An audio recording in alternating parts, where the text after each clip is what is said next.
अरे का जी साली जी, लाली लगावे में देर हो गई है का? का करो, अच्छा चीज के तो इंतजार कर ही के न पड़ेला। ऐसे भी और दीदिया खातिर हमार भैया बहुत इंतजार कइले बाड़े। हमार दीदिया तो एक पीस बढ़ले नु बिया, एकर जोड़ा केनहू ना मिली, का बुझनी? अरे हाँ जी, राउर दीदी तो ठीक बढ़ले बाड़ी, लेकिन राउरो जोड़ा केहू नहीं खे। ई तो बात सही है बा। तो फरिया लियो का है भाई? हाँ भैया दिखा दी अपन क्वालिटी। तो आई फरिया लिहल जाओ।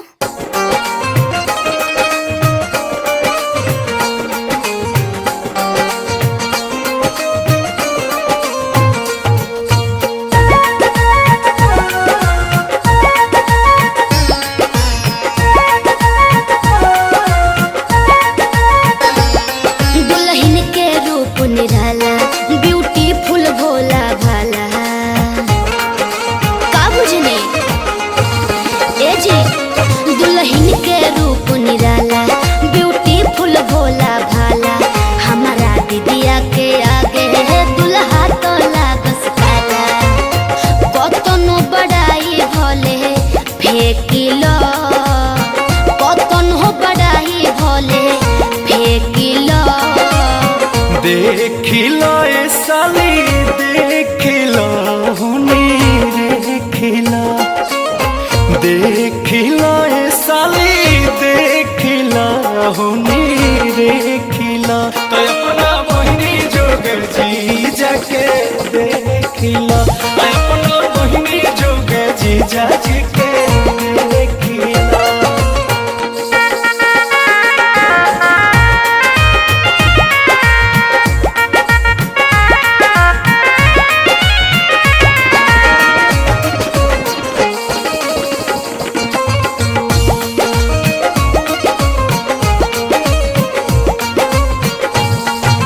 पीछू कोलो गाल आँखों बीता भर खाल दी बताई हो। ए कहाला पकाहे तू पिनिक जालो जीजा जी के भाई हो। तो बहिनी के तोहरा बड़ भाग हुई है साली हो, तब तोहरा ई दिदिया के सुहाग हुई है साली हो। बड़े बड़े बोली पबीर कलो, बड़े बड़े बोली पबीर कलो। देखिलो ए साली देखिलो हुनी देखिलो, तो अपना बहिनी जोग जी जाके देखिलो, अपना बहिनी जोग जी जाजी के देखिलो।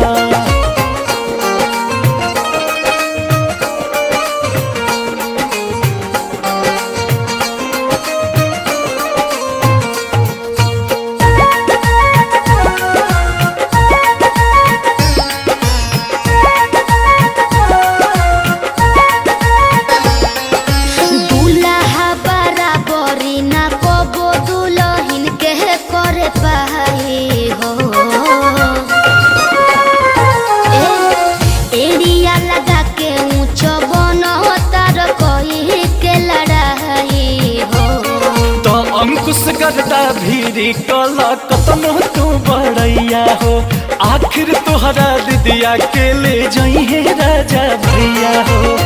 ओइसे न हमारा के छेक लो, ओइसे न हमारा के छेक लो। देखिलो ए साली देखिलो हुनी देखिलो, अपना बहिनी जोग जी जाजी के देखिलो, अपना बहिनी जोग जी जाके देखिलो। देखिलो ए साली देखिलो हुनी देखिलो, तो अपना बहिनी जोग जी जाके देखिलो।